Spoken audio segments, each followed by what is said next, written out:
시청자 여러분 평안하셨습니까? 장량입니다.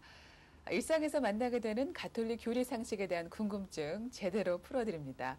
안나 수녀님께 물어보세요 시간인데요.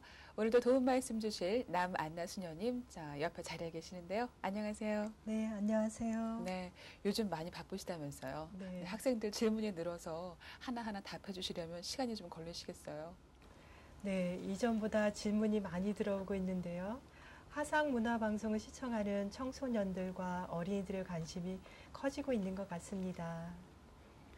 학생들이 가톨릭에 대한 관심이 커진 것도 그렇지만 바로 그 이유는 우리 수녀님께서 워낙 알기 쉽게 설명을 잘 해주시니까 흥미가 커지는 것 같아요. 사실 제가 그렇거든요.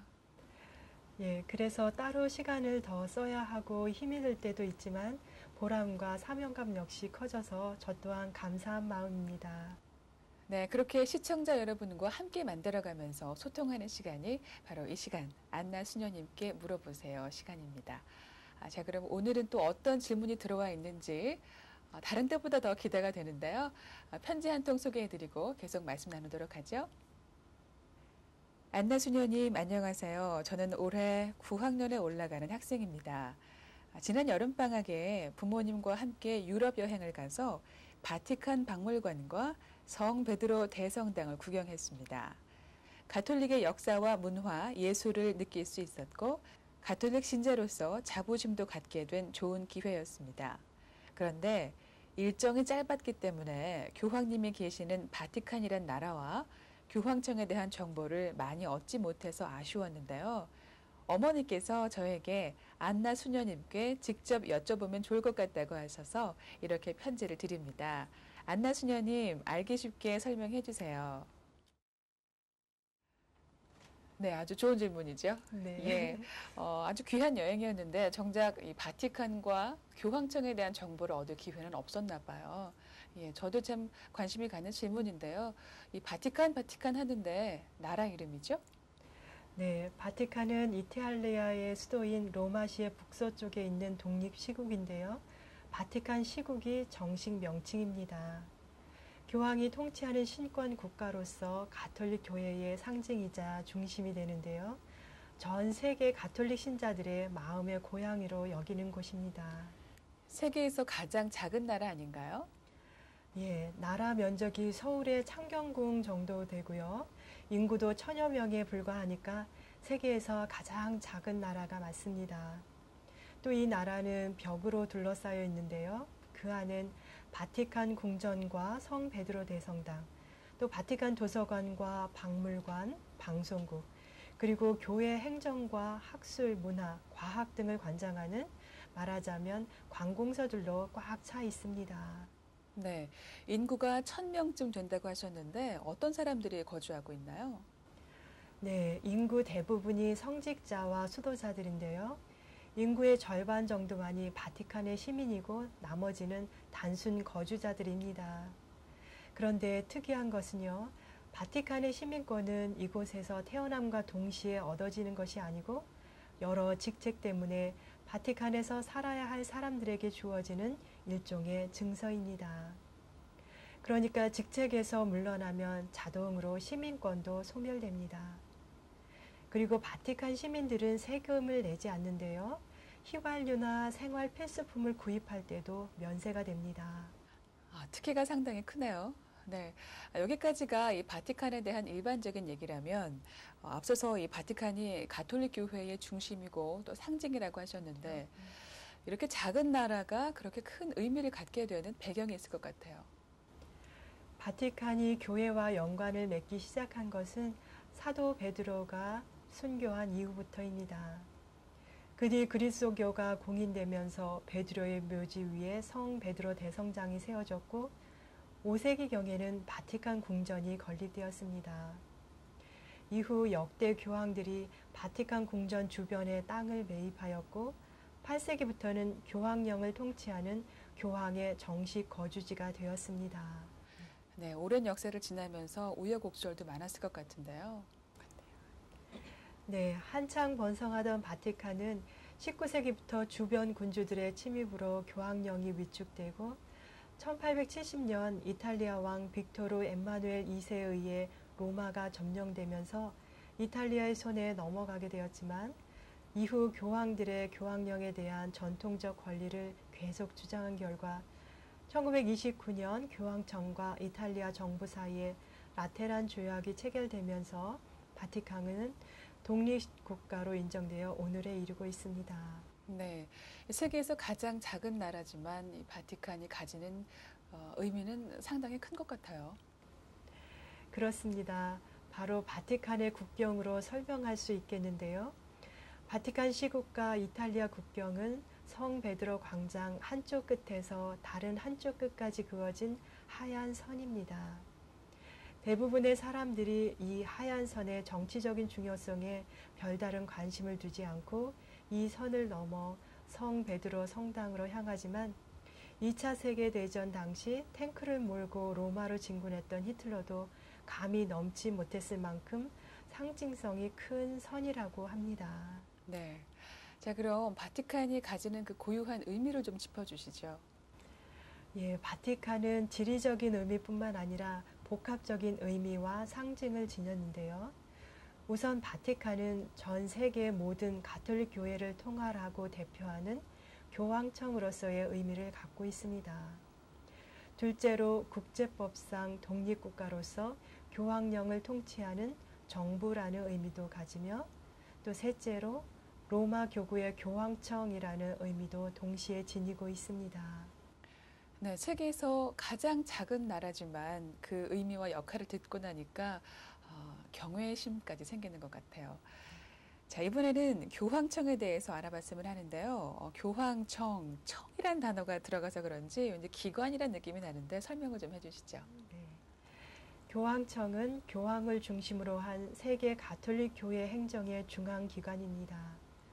교황청은 독립국으로서의 행정 사무는 물론 교황님과 더불어 로마 가톨릭 교회 전체를 통솔하는 중앙 통제 기구로서 교회의 올바른 역할과 기능을 조정하고 규정하는 곳이라고 이해하시면 되는데요. 교황청에는 현재 총괄적이고 중추적인 기구인 국무원과 교회 생활의 중요한 영역을 논의하고 결정하는 9개의 성, 법원, 12개의 평의회, 각종 위원회, 특수 업무 기구 등으로 구성되어 있습니다. 외교는 국제법상으로 인정된 하나의 주권국으로서 전 세계 주요한 나라들과 대사, 공사의 교환이 이루어지고 있습니다. 이 밖에도 특수 업무를 담당하는 부서로 교황 아련 등을 비롯한 비전례적인 의전 절차를 관장하는 교황국 내원과 교황 선출을 비롯해서 추기경의 임명, 주교 서품 등을 관리하는 교황 전례원이 있습니다. 네, 한 번에 다 기억하기 어려운 만큼 많은 행정기구들이 있는데요. 이 기구들이 지금의 모습을 갖추게 되는 것이 언제부터인가요? 제2차 바티칸 공의회에 의해 급격한 변혁을 겪으면서 교회는 발전된 국가의 행정 조직이 필요하다는 것을 느끼게 되었고 1967년 교황 바오로 6세가 제2차 바티칸 공의회 정신에 입각해 교황청 기구의 대대적인 개혁을 단행하셨습니다. 특히 각 부서의 책임자들의 임기제를 도입해 활력을 불어넣었고 국무원을 최고의 부서로 격상시켜 다른 부서들을 통괄할 수 있도록 하였습니다. 또한 지역 교회 주교들을 교황청 여러 기관에 참여토록 하고 공의회 정신에 따른 새로운 연구기관들도 설립하게 되었습니다. 그 후 요한 바오로 2세가 1988년 6월 28일에 교황령 착한 목자로서 현행기구로 개편하여 모든 부서의 성격과 기능을 명확히 규정하고 동등한 법률적 지위를 부여하셨습니다. 네, 그럼 교황님은 어떤 방법으로 선출되나요? 교황님을 선출하는 방법을 설명드리기에 앞서 교황님에 대해 간단히 소개하자면 교황님은 세계 가톨릭의 본사인 로마 교구의 교구장이며 바티칸 시국의 국가 원수입니다. 지상에서 그리스도의 구원 사업을 맡은 그리스도의 대리자로 전 세계의 가톨릭의 영도자이신 거죠. 베드로 사도의 후계자로 세계 주교단의 단장이시기도 합니다. 네, 그렇게 중요한 임무를 맡으신 분이라면 선출 절차가 까다롭겠죠? 네. 교황님은 추기경단의 콘클라베에 의해 선출됩니다. 콘클라베라는 말은 열쇠로 잠근다는 뜻으로 외부와 차단된 교황 선거 장소를 의미합니다. 모든 추기경은 임명된 날로부터 교황의 선거권을 갖게 되는데 콘클라베는 원칙적으로 교황이 서거한 후 15일 안에 열리도록 되어 있고 필요에 따라 사흘은 연장될 수 있습니다. 네, 그러면 콘클라베는 어디에서 어떤 방식으로 열리게 되나요? 오늘날 추기경들이 교황 선거를 위해 외부와 차단되는 장소는 바티칸 궁전 안의 시스틴 성당입니다. 선거 방법은 비밀 투표이며 보통 오전, 오후 두 차례에 걸쳐 3분의 2의 다수결이 나올 때까지 계속됩니다. 이때 외부 세계와는 접촉이 일절 차단되고 촬영이나 녹음도 금지되며 선거에 관련된 모든 기록은 교황청 고문서실에 보관됩니다. 네, 이 선거 결과를 알리는 방법도 상당히 독특하다고 들었는데요. 투표 용지를 태운 연기를 통해 교황 선거의 결과를 알리는데 지붕이 굴뚝에서 검은 연기가 나면 미결이라는 뜻이고 흰 연기가 나면 새로운 교황이 탄생했다는 뜻입니다. 그래서 새 교황이 선출되는 동안 베드로 광장에서는 로마 시민들을 포함해 많은 가톨릭 신자들이 이 기쁨의 흰 연기를 초조하게 기다리게 됩니다. 새로 선출된 교황이 교황직을 수락하면 그 즉시로 교황이 되시며 이어 새 교황의 이름으로 발표되고 추기경들의 순명선서가 있은 후 베드로 대성당 발코니에서 로마 시와 전 세계를 향한 교황의 첫 강복이 내려지게 되는 것입니다. 네, 수녀님의 설명을 듣다 보니까요. 학창 시절에 그 지리 시간, 세계사 시간으로 돌아간 듯한 그런 느낌이 들었어요.